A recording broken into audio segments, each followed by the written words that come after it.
Around this country, and for that matter around the world, are reacting tonight to the terrible news of the death of Robin Williams. A statement from his wife confirming his death alludes to his battle with depression, and now we know why. The 63-year-old actor and comedian died of an apparent suicide. He was among the most beloved contemporary American entertainers, a product of the Juilliard School here in New York, a veteran of improv and stand-up comedy, who then won an Oscar for a serious movie role in Good Will Hunting.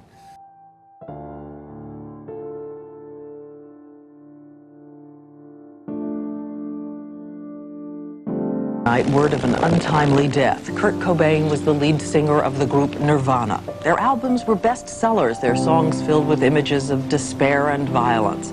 One lyric, "The sun is gone, but I have a light, the day is done, but I'm having fun." And then this morning, his body found at home, another casualty of success. Here's ABC's Tom Foreman.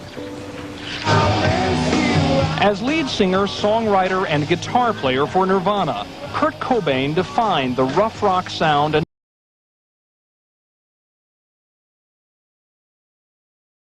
you had more knowledge or was told more about mental health, or do you think it's like important to know more too, just so you know, like you're more knowledgeable, you could talk more about it, and you could like understand from their perspective too how they feel?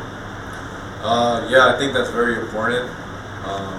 It's important to see other people's perspectives and vision their experience, because it's good to embrace other people, you know, embrace their hard situations, embrace what they're going through, because sometimes you have to put yourselves into their shoes and really see what they're going through, you know, because there's a million people out there walking outside the streets, millions of people out there working, but you don't know behind the scenes what's going on in their lives, you know. And I guess that portrays the person that they are and the person that they show to other people outside out there. And I think that's one of the biggest knowledge that I knew beforehand about mental health illness. And I think mental illness is one of the reasons why there's a lot of school shootings and all this violence that's been going around. You know, it takes a lot of courage for somebody else to talk bad on somebody's mental illness and think that makes the whole situation better. And to be honest, really, it doesn't make it better. No, it doesn't take courage though. Sitting back talking shit, talking down on people who are trying to do something for their lives. Be somebody in this world. It's the people that are willing to go out there and go after it. It's a lot of courage to do something like that. Put yourself out there like that. Don't be afraid to be seen trying. Because when that boulder starts going, it's hard to slow it down. That's just how it works. You don't want to be that guy down there, being that type of dude who just spews negativity towards people out here, trying to get in it, trying to make something out of their lives, trying to be better people. You gotta uplift each other out here. People have to be more positive. Negativity doesn't make the wound better. It just makes it worse. And I think that's one of the biggest problems that now society deals with. But I know it's an easy solution,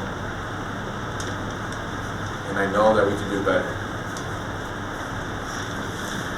The U.S. Surgeon General calls it the defining public health crisis of our time, mental health. 1 in 5 adults experience mental illness every year. Depression rates are at an all-time high. A third of adults report being diagnosed with depression sometime during their lifetimes, a figure that is rising. Nearly 50,000 Americans died by suicide last year, more than any year on record. The president says we are falling short. Mental health it's kind of like for me, I always thought it was a huge issue that never really got talked about with a lot of people. And, you know, it's kind of a subject that's really hard to talk about. For me, I struggled with it for years, and never really had much people to talk about it with.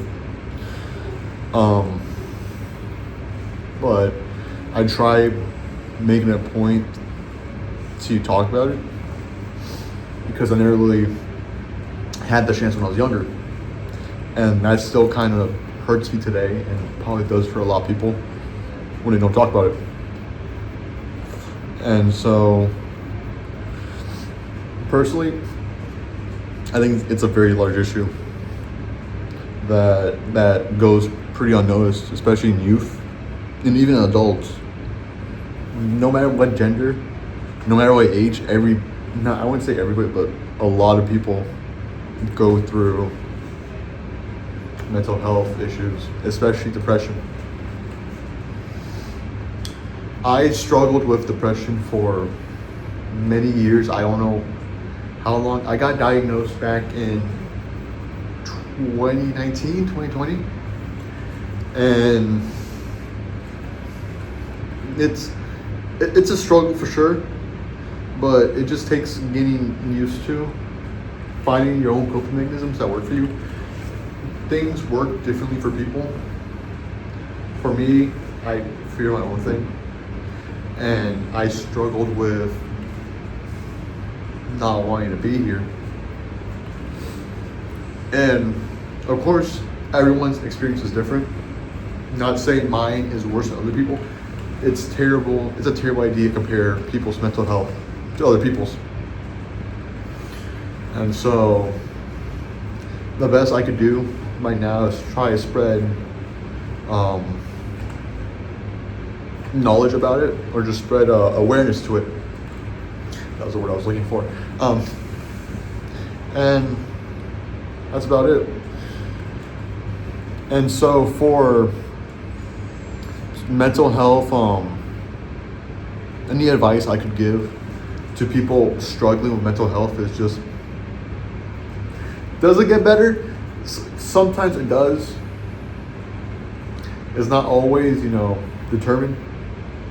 If it gets better, it really depends on what you do. Nobody can force your mental health to just go away like that.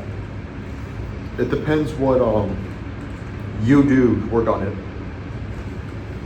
Either you could just sit around and do nothing, or seek help.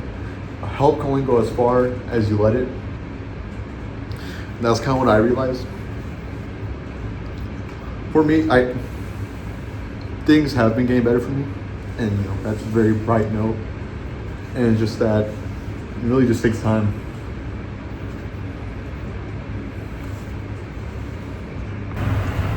Do you have any advice for people who are dealing with mental illness? Yeah, so some advice that I would say I could give, it's only from my perspective, and it depends what severity of mental crises you're going through. Sometimes when you have, like for me, I have some chemical imbalances that lead me towards more anxious behaviors. And so when you have something that is not in your control that's affecting you, it can be a little bit more tough. But I think nonetheless the tools of for me, movement really helps. When I get a really habitual workout routine, whether it be super intense workout, which I enjoy, but sometimes I don't have the mental capacity for that consistency. At least going for a walk, or being separated by some way from just sitting around feeling stress of the environment. So yeah, when I don't do that, I see a difference. I really like, it's not as convenient, but hot saunas really help me. Just for some reason, just being in there for an hour and just the intense heat and just the sweating of it, I don't know, it regulates my system really well. And then oftentimes I'll go into a cold bath after. For some reason, I maybe it's just how my body works, but that really helps me stay the most balanced when I'm doing that consistently. Otherwise, it's just doing kind things for yourself, you know, taking a break and watching a movie. You know, if that's something that brings you comfort, I think to allow yourself to do that and not like talk down to yourself or any other thing that brings you comfort. But when you ignore yourself, that's when the spiral happens, in my opinion.